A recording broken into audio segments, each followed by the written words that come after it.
Welcome to the Workplace Podcast in association with Dynamic Partners. We've got an incredible guest today, and we're really excited for the insights and ideas they'll be sharing. There are so many practical learnings from this conversation that will make a difference to you, your team, or your organization. Whether you're navigating leadership challenges, building high-performing teams, or driving organizational change, today's episode has something valuable for you. If your organisation is interested in exploring this topic further or would benefit from a workshop, feel free to get in touch via our website, dynamicpartners.ie. Now, let's start the conversation.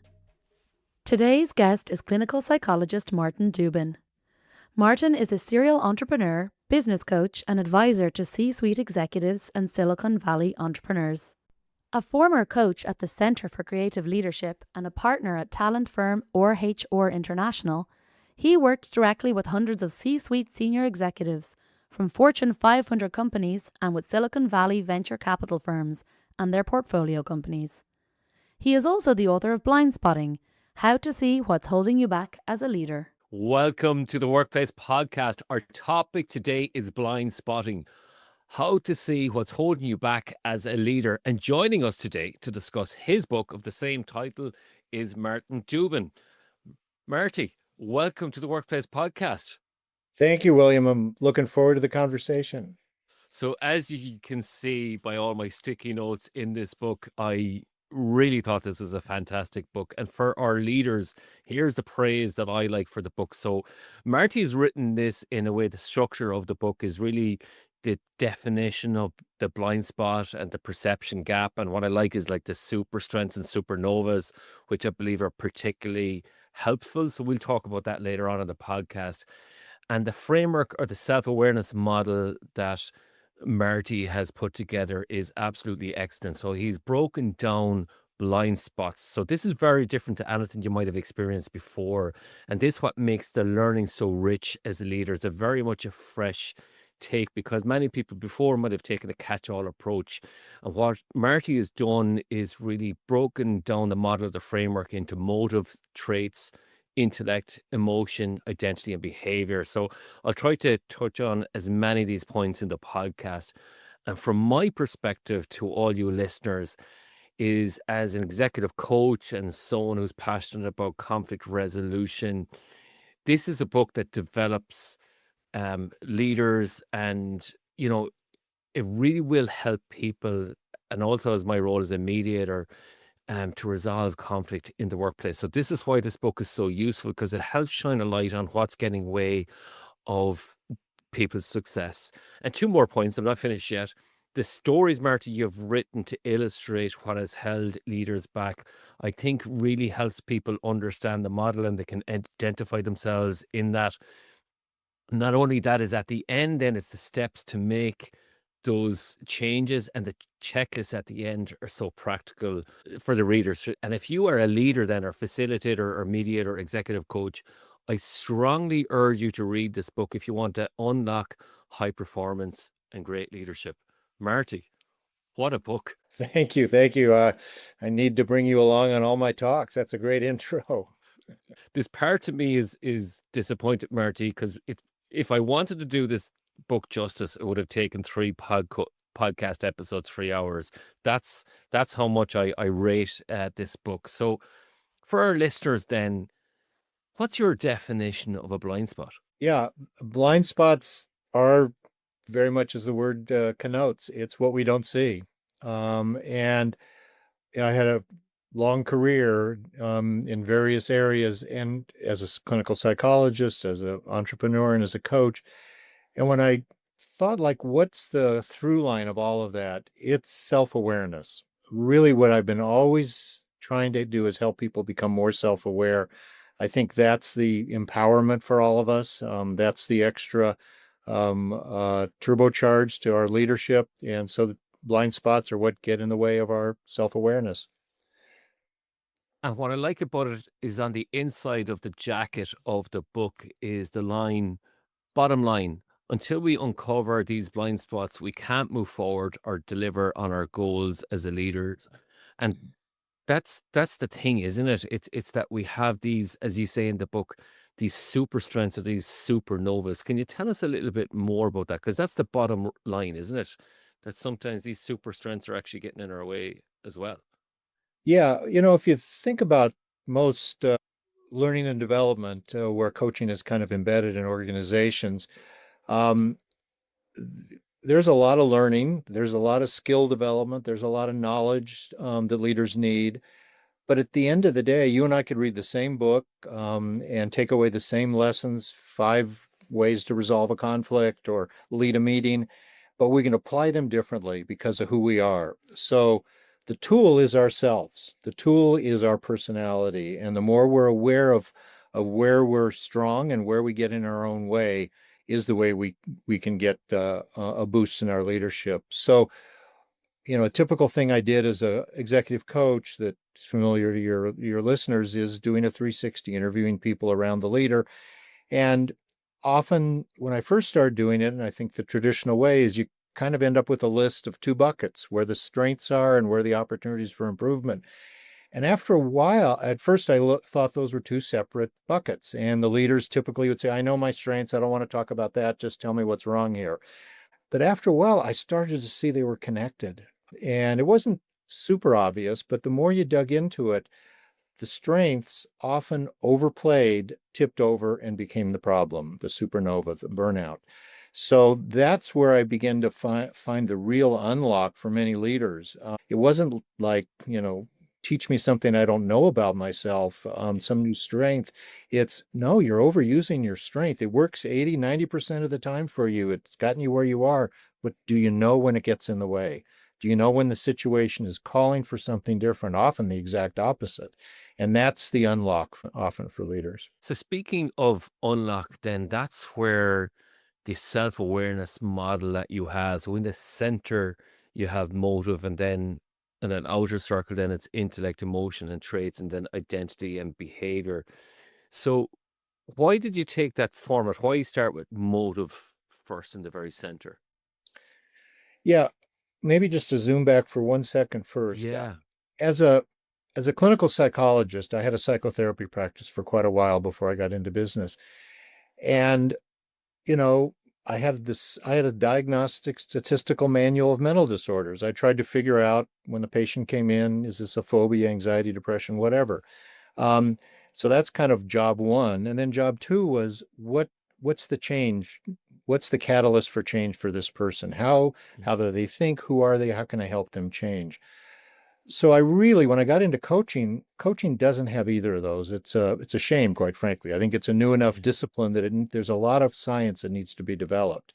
And so the model is a sense of a categorization, kind of like that diagnostic manual. Here's 6 areas. I don't believe this is everything, but it's a good place to start. Here's 6 areas to look for. So you begin to break your personality down. And then the model is set up so that that outer ring, that behavior and identity, is the easiest place to change. We can always change our behavior. If you talk too much, you can just not talk. You need to learn what the behavior to change is, and our identities, and we can talk about that change through our life. And getting to understand our identity, we can pretty clearly change that. Motive is hard to change, and intellect and emotion, um, and traits, but often those are what are behind that, deeper inside the outer ring of the traits and the behavior. So motive is the why. A lot of leadership is built on traits. What are the leadership traits? And there's a lot of good research there. But really, underneath all that is why are you doing what you're doing? You've got your traits that express who you are, but understanding what is motivating you, and that sometimes we're very aware of that. Often our emotions tell us, if our motives are blocked, we're upset. If our motives are gratified, we're happy. So we can kind of see that. So helping people begin to focus on what their motives are, and we can talk about it, but I break it down into different motives to look at. So just on that, what are the motives then? Like if I'm listening in here and I'm kind of going, okay, I want to start asking my question. Well, what are my motives? What does drive Right. me? So I have two ways. One is there's this Harvard organizational psychologist McClellan that talked about three core motives in business. The motive for achievement, motive for power, motive for affiliation. So we all have those. We have those in different amounts. We all have a different set point on those, and then we kind of fluctuate around that. So that would be a first question, trying to do a self-assessment, is achievement so important to me? So when the job's got to be done by this Friday, I'm not paying attention to my team and if anybody's happy or not. I'm driving them hard to get the job done. Or the opposite might be that you're so focused on affiliation that you're socializing and doing all that.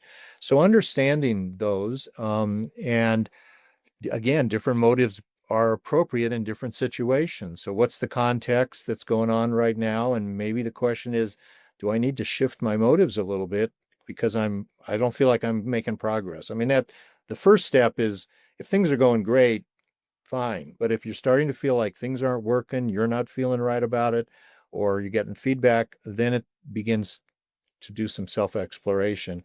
The second way is our emotions are kind of the royal road to our motives. As I said earlier, if you leave a meeting and you're frustrated and upset and you're angry, and first question is why? What ticked me off in that meeting? That's probably telling you there's some motive that got frustrated, that got blocked. You wanted to say something and you got cut off, or the meeting went in a different direction, or you didn't get acknowledged for what you said, whatever it might be. It's telling you some motive inside is getting blocked, or the opposite might happen. And you leave a meeting and you're just ecstatic. Same question. God, why am I so happy? And some motive got satisfied.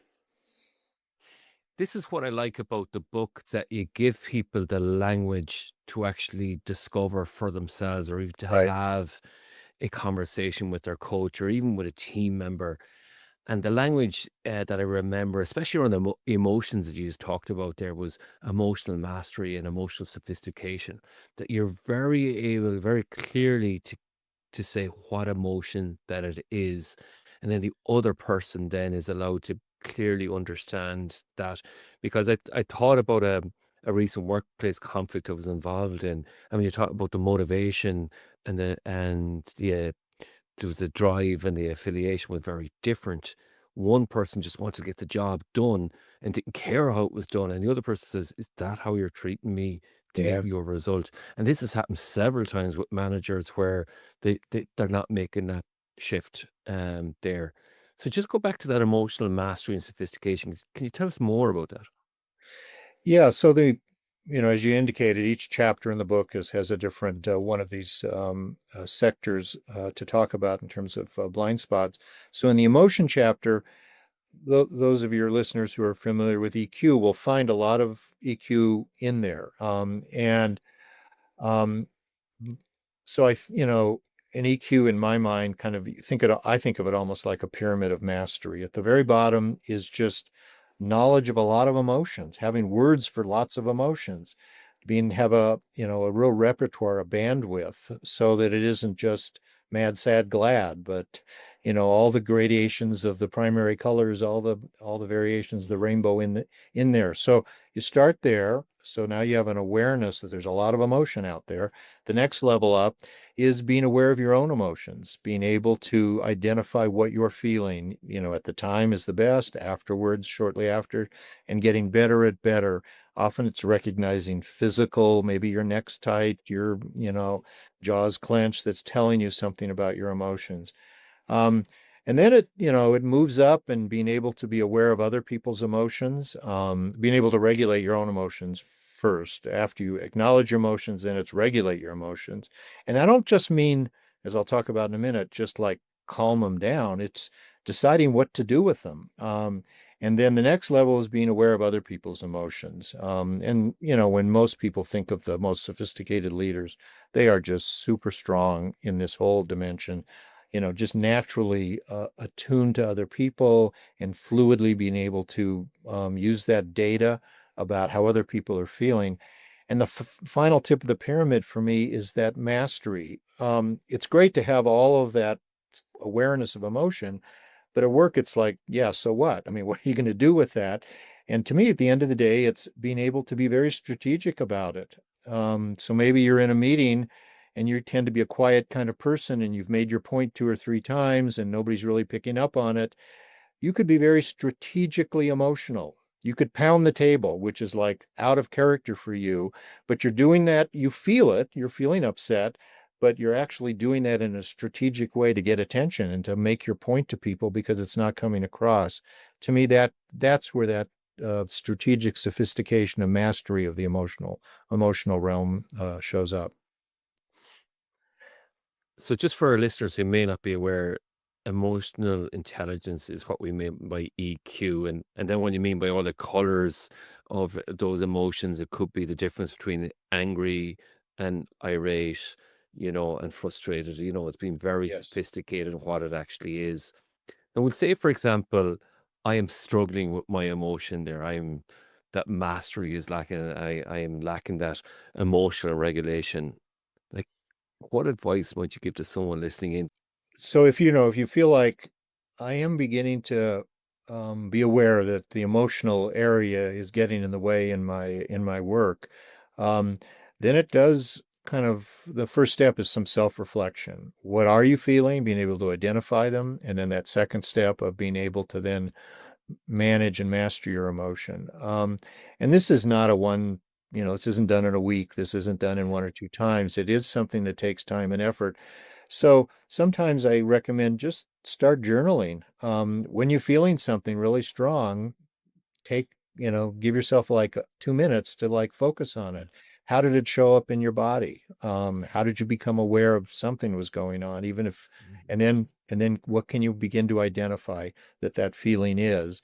So first it's that kind of awareness and then identification, and then it moves to that, all right, now what do I want to do about it? And maybe I recognize that this person and I are always in conflict. I'm going to go into a meeting with them again on Tuesday. So, okay, get prepared. What do you want to do to be able to manage your emotions? What are the triggers that happen in your interaction with that particular person? And what can you do? And that's a lot of work that your coach can help, or reading some books, what you can do about beginning to kind of master the interaction in a more effective way. So, speaking of leadership, then this is what I found really insightful, if I'm honest, about the difference between role and identity. And then you talk about entrepreneurial and established companies, that your identity, there needs to be a shift there sometimes depending on your role or identity, and what might be holding you back as well, of your, like, what people know you first. It's like that brand as well, isn't it? Is that people don't put themselves forward or don't promote themselves maybe. But if we just go back to the difference between role and identity, like, you have the individual contributor or the Right. manager or the operational leader, if you talk about that for me. If this conversation has you thinking about getting better at conflict in your team, now is a good time to act on it. Resolution intelligence helps leaders bend the arc of conflict toward healthy resolution, navigating challenges with confidence and saving time, money, and relationships. Visit resolution-intelligence.com to get your personal resolution intelligence report and take the first step. Sure. So, we all have identities, that it's kind of what we write for ourselves when you fill in the blank of who am I, or you meet somebody at a networking event, how do you describe yourself? That is you're beginning to tell your identity. And we have a lot of identities, but there's probably a handful that are up at the top in terms of priorities. And so think about what those are at work. And as you indicated, I had somebody, I start working with people and say, you've got a brand at work, just like products have brands. You have a brand, and and that's the identity other people see about you. Maybe it's consistent with how you see yourself, but it often is a little bit different or a lot different. And so sometimes that's interesting, is to begin to ask people, hey, what's my brand at work? Oh, your brand's a hard worker, or your brand is trustworthy, or your brand is, diligent. And so figuring that out, and then as I talk about, roles are really if you think of an organizational chart, if there's a box on the chart, that's a role. I mean, otherwise you don't need a box there. That there's something that job is supposed to do. That there's a role that job is supposed to do. And and so you're most effective when your identity and your role are aligned. If you've been an individual contributor and now you're a manager, and your identity as an individual contributor was to be a subject matter expert, now that doesn't fit for your role as a manager. The manager is not to be a subject matter expert. The job of the manager is to manage a team and get work done from a team.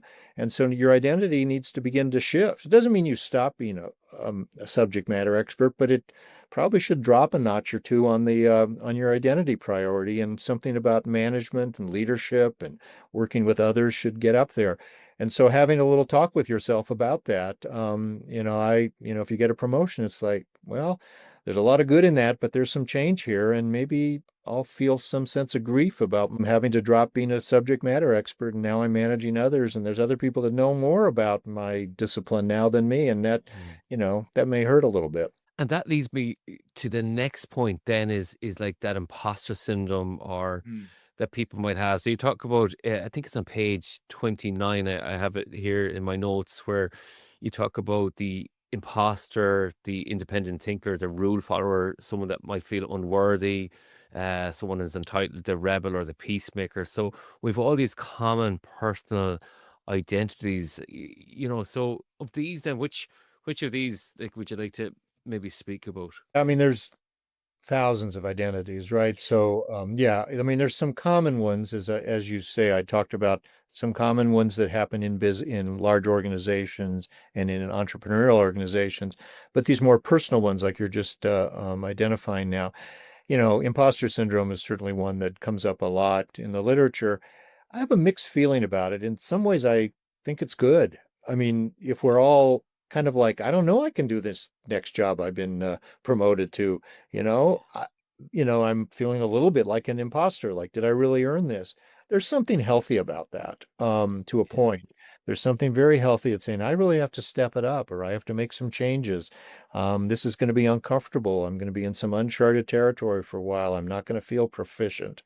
So all that is good. If it tips over into it's holding you back, you're now not being courageous or bold. You're trying to shrink back into what your comfort zone is. Then that imposter syndrome is getting in the way of your performance. And so it's a question, is this something that you have felt throughout your career? Then really it is something you probably need to work on. Maybe a coach needs to help you with that, to how you kind of get beyond that and develop some behaviors and be able to recognize when that imposter syndrome is getting in the way. But a little bit of that at each stage of a career, I think, is probably a healthy thing.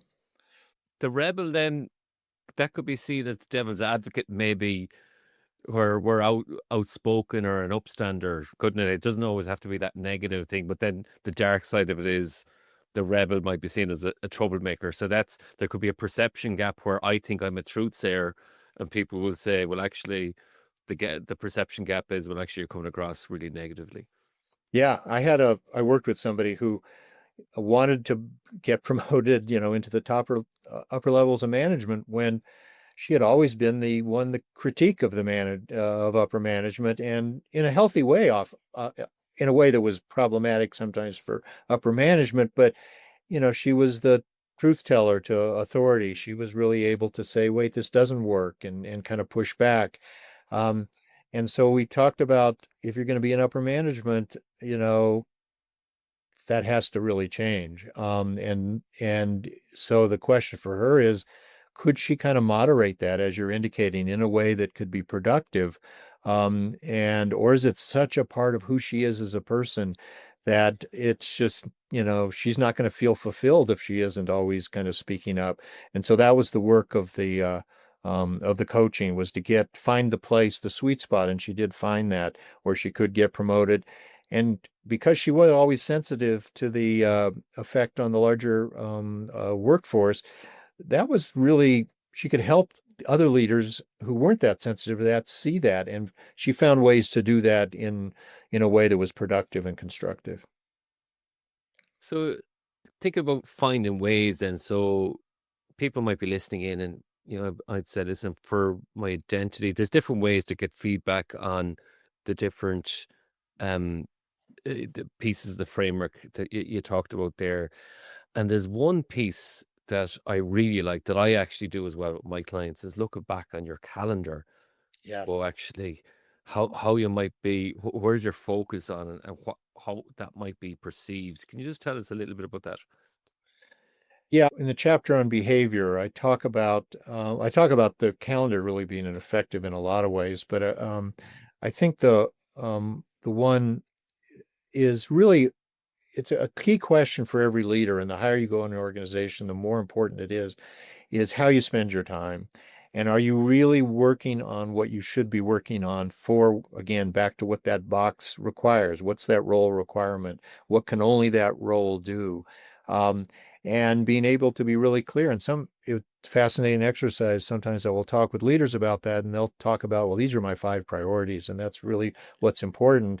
And then I say, all right, well, let's ask your admin to pull out your calendar and let's color code those over the last 90 days and see how much time you spent on those and how much time you spent on other things. And sometimes it's a real eye opener that, we're not that aware of it, but often we end up gravitating toward things we like to do or things we're very good at. Maybe you're getting too far into the weeds of some things that really are gratifying to you, and that really isn't the priority, as you would actually when you sit back and really think about it. So it's a real reality check, looking at how you spend your time, and then matching that against what that role requirement is, what the priorities are for your role, and what you should be doing. Now, there's something that I thought was fascinating to read in the book, and this is about chasing approval or looking for validation. So this was something that I have worked with before with clients, and I've never seen it written about. And that can really frustrate other people when people are constantly looking for that validation as well. So if I am someone that's doing that, or somebody that I know keeps looking for approval from me, what advice could you give to people on that? Sometimes it's very obvious to everybody else that Mm. somebody is doing that, but it is not obvious to them.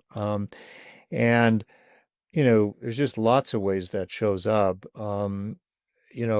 It could be just a discussion on an issue, and you think the issue's resolved and you and the other person are in agreement about it, yet the other person keeps talking about it.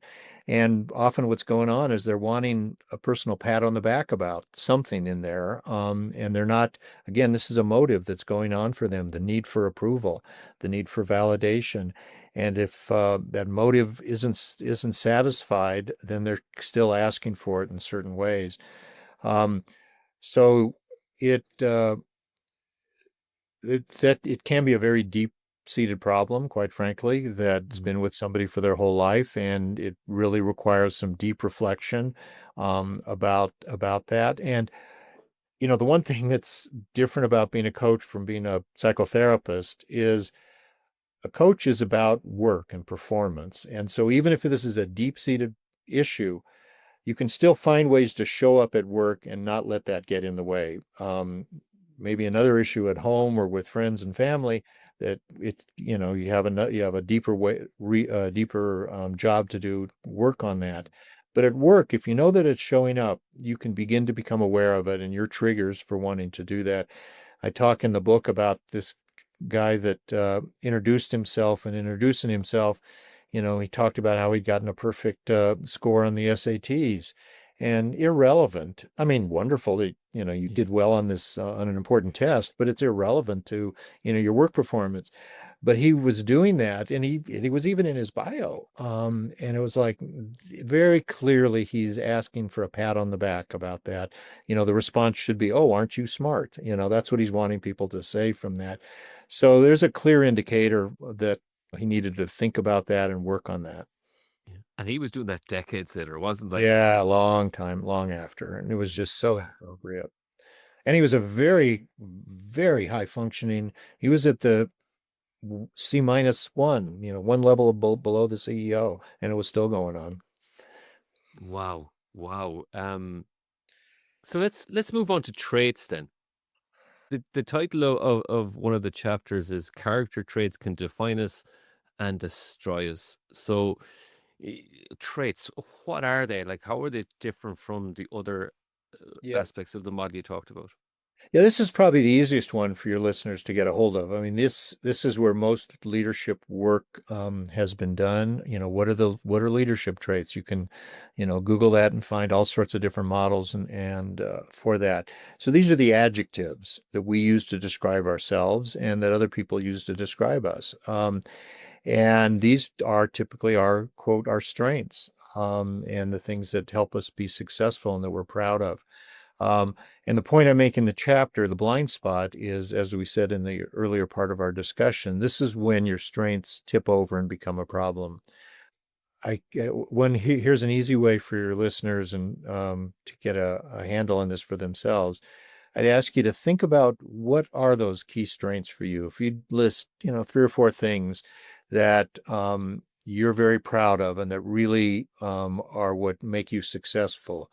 You're hardworking, you're diligent, you're trustworthy, you're courageous, you're disciplined, you're, compulsive, whatever it might be about detail.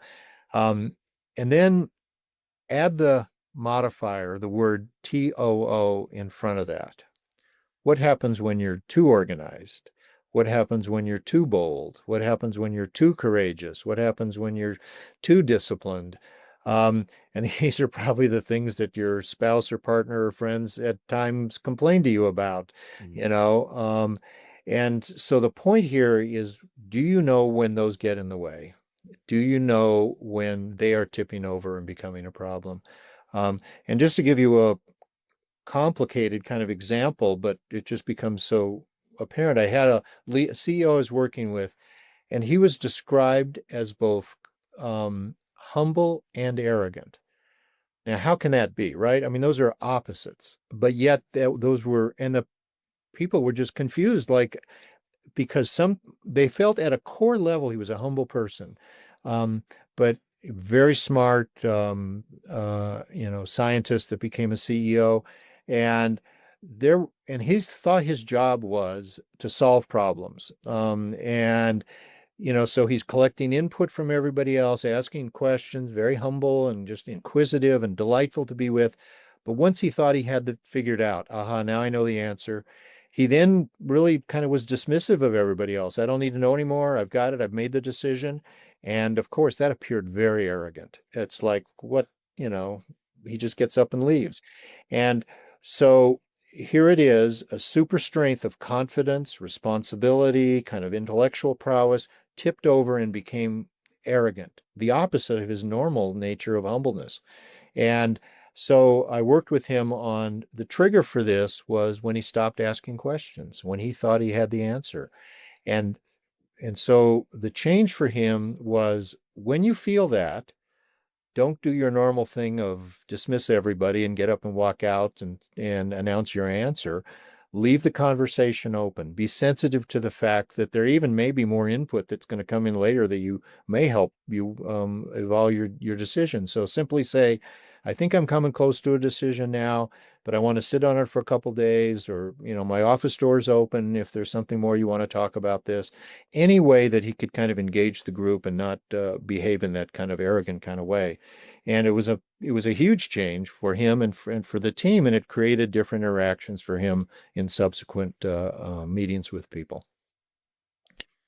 So speaking of change, then sometimes people will change from an established company to more an entrepreneurial company, and then you talk in the book. This is on page 94 about successful leaders are often described as well-rounded.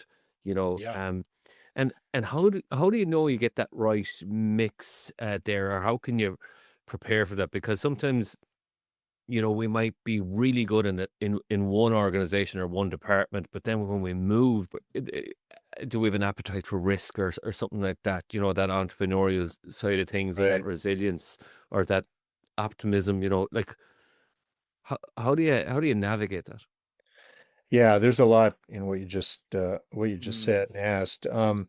I worked for a international psychological consulting firm, so we had lots of very big traditional companies, US-based international companies. And most of the senior leaders were, quote, well-rounded. They had been through a lot of experiences as they moved up through their career. And they were very sophisticated leaders. And then I was doing a lot of work in Silicon Valley with these entrepreneurs, with venture capital firms and some of these early stage companies. And these were super brilliant people. And they were like 2 or 3 standard deviations above the norm in certain areas. They were just so good. But, they were not well-rounded. They were spiky, if you will. And Yeah. often these people got in terms of what they were doing because they were innovators. And that's what they need. That's what you need to get a business started. And you take risk and you do things that have never been done before. But once your product catches on, once you've got a market, once you've got revenue coming in, then you actually need to build a business. And oftentimes they weren't that interested in that. I mean, they knew that was the next step, and so of course they were doing that. But really, they were much more interested in staying with their product. And so this was a mismatch, quite frankly. This is about to kind of roll in identity. If you're, Yeah. their identity was as a innovator, and it really wasn't as a business builder. And so, I think the more well-rounded as you go up the organizational chart, it's less of a change in what your identity needs to be. You're already kind of into the leader channel versus these entrepreneurs. But you bring up, what if you move to a different company that has a different culture? Yeah. And I think that's where it may be an exciting job to go from your traditional company to some startup, but the culture is very different. It's a very fast-paced culture. It's like 80% is good enough. We don't need 99, Yeah. fail fast and move on and take risks. And so, boy, anybody that's shifting jobs needs to spend a lot of time thinking about company culture. That's one of the first questions I always ask. You listen for stories about the company, and the stories tell you what the culture is very quickly. If this conversation has you thinking about getting better at conflict in your team, now is a good time to act on it. Resolution intelligence helps leaders bend the arc of conflict toward healthy resolution, navigating challenges with confidence and saving time, money, and relationships. Visit resolution-intelligence.com to get your personal resolution intelligence report and take the first step. Yeah.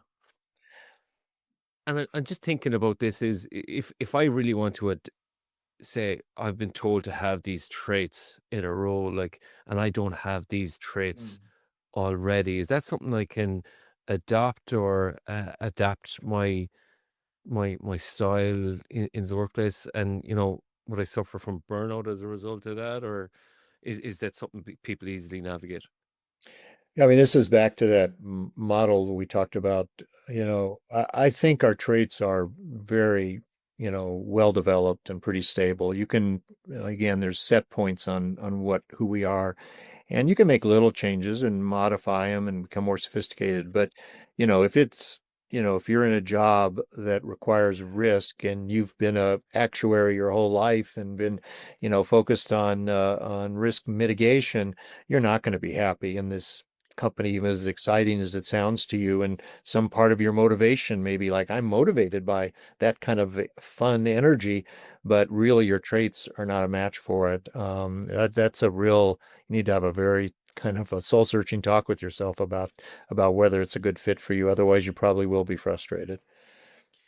So we just talked about the guy earlier on that had the perfect SAT scores, and that's moving us into intellect now. Yeah. So this is where you make the point: is high IQ over rewarded? Can you tell us a little bit about that, and then I'd like to move into the types of intelligence because I thought that was great. So just on that, like what does it mean to be smart? Yeah. It's so prized in our culture. It's prized in school and academic pursuits and everything else. And, as I watch these successful leaders, some of them, were smart enough, but I'm sure they were not in the top part of their, top 10% of their class or so on. And it's like, what's going on here? And what's really important? And then I started noticing there's just so many different kinds of intellect. And as psychologist, I'm in my profession is the most guilty for over fetishizing, high IQ. And it's super important, but it isn't the only type of intelligence. And so the chapter on intelligence is maybe more of a experimental chapter, if you will, in my book. I want to say, hey, pay attention to other types of intelligence. I identify four in the book just to kind of get that going. Horsepower, that high IQ, speed of processing. Some people are just fast on their feet, fast to, in a discussion to make a point. Um, some people are just super creative, and they can be kind of annoying sometimes in a meeting. They're going to make a connection, and other people are kind of like, "What are you talking about? That isn't relevant here." But really, they're probably picking up on something that's really, really crucial. And so, again, bringing that part into the discussion is important. And the fourth category I talk about is kind of street smart, street savvy. These are people that kind of have head on a swivel. They're paying attention to lots of data points. Um, and I think the really competent leaders intuitively know there's different kinds of intelligence, and they surround themselves and get teams built with those different intelligences I just talked about. If you're just trying to get all the high IQ people in the room, you're probably not going to get the best decision. If you got this mix of diversity of intellectual types, is where you're going to get the best decisions. So just with that in mind, the best decisions, sometimes our decisions are based on our behavior, how we influence others then. So you talk about behavior in the book, and what I liked was this is the fishbowl effect. Is that the kind of like how is everybody seeing me? So if I remember from the book, is this about where one of the founders then started spending a lot of expenses and Yeah. really taking in the rewards of the role? Do you want to talk about that? Because I thought that was fascinating how some people's behaviors had changed and that was impacting on the culture. Yeah. I mean, as you rise in an organization, everybody is paying attention to how you communicate, and your behavior is the expression of your communication. Yeah. So we can't read each other's minds. So um, people, you're in a fishbowl if you're a leader, and most leaders realize that at some point. Sometimes that's so uncomfortable that they really need to think about whether leadership is the right place for them. Um, so, in the example, this was an entrepreneurial company that had struggled for years and worked really hard, as most entrepreneurs do, and then had achieved tremendous success. And he started to flaunt, if you will, the success, and it had always been a scrappy company, and that's how they had done well. And so he was really behaving counter to the culture. Um, and in his own mind, hey, I deserve this. I worked so damn hard and, ate cereal, for dinner until I could, and didn't sleep until we kind of became successful. Well, that's fine. He could do that outside of work, but at work, he probably needed to, if the culture that he wanted and that they did want needed to still stay scrappy, needed to appear scrappy at work. And if not, then maybe it was time for him to think of another role for himself. And that's where the coaching went. So it's this idea about being very consistent if you're a leader, knowing that we define culture as leaders. How we behave is how other people look to us to define how work gets done here. How do you behave at work? And so it's very important for senior leaders to be very focused on that fishbowl effect and hold themselves and others accountable to the cultural standards in the company. Something in the book that I really liked, and this is in the chapter of behavior, then is the role of the group facilitator, how you're drawing others out or you're asking open-ended questions or really those thought-provoking questions there. And I really like this because I have a model along with Luke Monaghan called resolution intelligence, right? And when we're trying to help people navigate conflict. It's the frame is on resolution. And we've one dimension, which is the people, process, and progress. And in the process, we have the facilitator. Yep. And I love this is you take people through the three steps then of being very tactical around that, how we can play that role of that facilitator. Yeah, for me, what I call difficult conversations, when leaders have, maybe it's a performance review, maybe it's exiting somebody from a company, maybe it's just a very difficult issue that needs to get resolved where there's conflict. Um, and I've seen leaders just kind of like jump into it. And then it goes haywire pretty quickly and they don't know why. And so I talk about there's five acts, just like a play you go to in the Yeah. theater. There's five acts, and theater is built that way. You don't move from act one to act two till you finish what act one was all about, and Yes. then there's a transition to act two. So the five acts in a difficult conversation first it's rapport building, and we normally do that. Talk about the weather, you talk about Mm. something that's in common between you and the other person. And what you're trying to do there is say, we both want to have a good conversation here. We both respect each other. And so you need to get that established first. And it's often done in 2 minutes. And then you move on. And then the next is get all the issues out on the table. Why are we here? What's this all about? And then once you've kind of done all of that, then you move into the difficult part of the conversation. Now let's start to talk about where we have conflict, what can get resolved, what can't get resolved. Um, and then you agree on, okay, we've solved points 1 to 3, but 5 to 7, we're, pretty far apart still, and then finally, so what are our final actions? That's at the very end, your last act, and so on. So there's that kind of knowing that there's a rhythm to the whole negotiation, the whole conflict. And so you as a facilitator or as a partner in that are thinking through all of that and doing that in an organized kind of way. That helps. That's one way to help have a good conversation. The other trick that I call a trick, it's just a natural habit, is, and I think this is what you were identifying, is what I call meta conversation. Meta means about.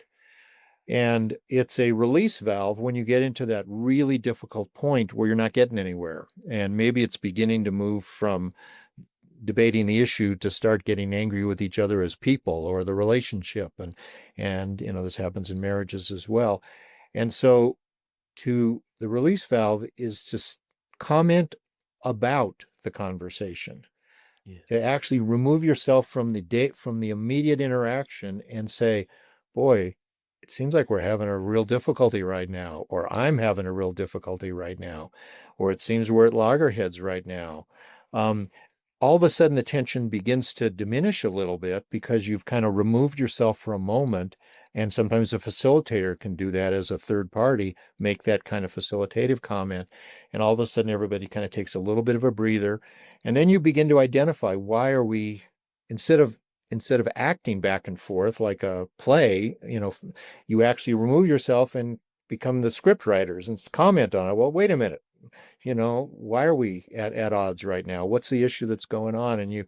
And so that is very helpful from time to time. I also recommend that when you begin a conversation, I mean, if you know it's going to be a difficult conversation at the beginning, you say that, hey, you and I are going to have a difficult conversation. It's going to be uncomfortable for me. It's going to be uncomfortable for you. We may need to take, breathers periodically during our meeting today. Already, everybody is now, the tension's already reduced a little bit. I like that point, and I've used this before, this approach in mediations that I've done between, we say, senior leaders in the workplace. And it's really about that meta conversation or meta communication where we're having a conversation about the conversation. Let's leave Yep. the content go and just say, what was it about that communication that we could improve next time? Or what was it? A, like the breakthrough Right. moment there was somebody said it was the way you said it, and Yep. that was a trigger for me. And say, okay, so let's what was it about this interaction? And then you're allowed, everybody can learn from the interaction then. And you actually talk about this in the book as well, going back to the emotion chapter, is that every single interaction there's emotion in it, you know? Yeah.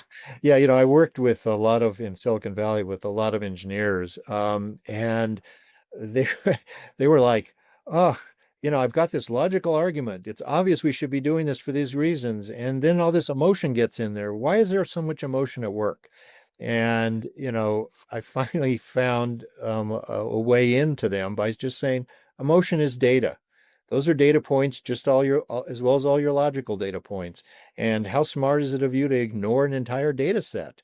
That this is something that another person has strong feelings about. So again, it's trying to find a way for people to understand and organize their thinking. So if I want to organize my thinking then and create a change plan, Yeah.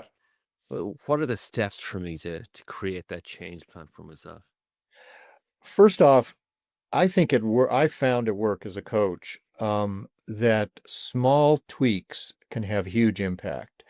So the first thing here is recognizing these blind spots, where they might be getting in your way in those 6 areas, and then figuring out what's the behavior change that I want to have.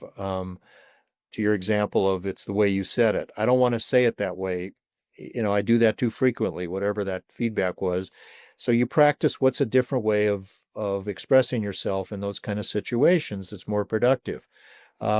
So transformation, all that kind of talk is just, I think, nonsense, quite frankly. We don't transform people. People aren't transformational. It's about small tweaks that have large impact. So calibrate that this behavior change is really not a huge effort, but it's similar to like going on a diet or going to the gym. You really have to be disciplined about it. So in the last chapter, I go through kind of 10 steps, and they're very basic and simple and logical. It's, as I said, identify what the new behavior is, figure what the prompts are to prompt you to use that new behavior, find ways to reinforce it.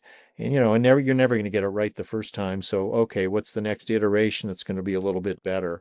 And just commit yourself to a couple months of 60 days or so to begin to put in a new plan. And maybe review it every Friday, or maybe have accountability is often helpful. You're accountable to yourself, be accountable to somebody else. I'm going to try this change, and please help me with it and give me feedback as you notice how well I'm doing or where I need some help.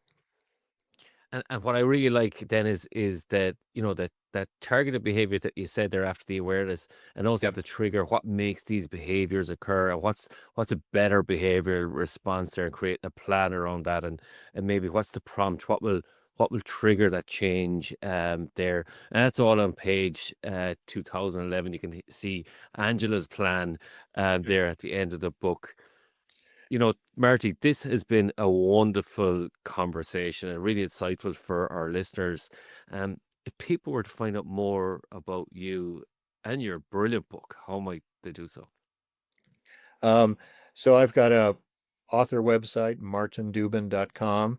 But also we've created a website, blindspotting.com, where we've put lots of extra content material, some of these stories, other stories, some of the podcasts that I've done or talks that I've done out there. We also have a blind spotting assessment where you can take the test. It takes about 10 minutes, and then you get feedback about where are you at risk for blind spots and what to do about it. So blindspotting.com is probably the best place to go. And the book is for sale on Amazon and any place you buy your books. Thank you so much for your time today. This was absolutely excellent. And it's, I suppose, for me, it's really about encouraging people to take a different path in their team, in their career, and their organization. Thank you so much for joining the Workplace Podcast. Thank you, William. Really enjoyed the conversation. Me too. Thanks so much for listening to the Workplace Podcast in association with Dynamic Partners. We really appreciate you being part of the conversation. Want to start the conversation about leadership in your organization? At Dynamic Partners, we help leaders and teams build a culture of performance that drives real results. Visit dynamicpartners.ie to find out more about our workshops and coaching services, or email info@dynamicpartners.ie to start the conversation. We're ambitious for your leadership. Are you?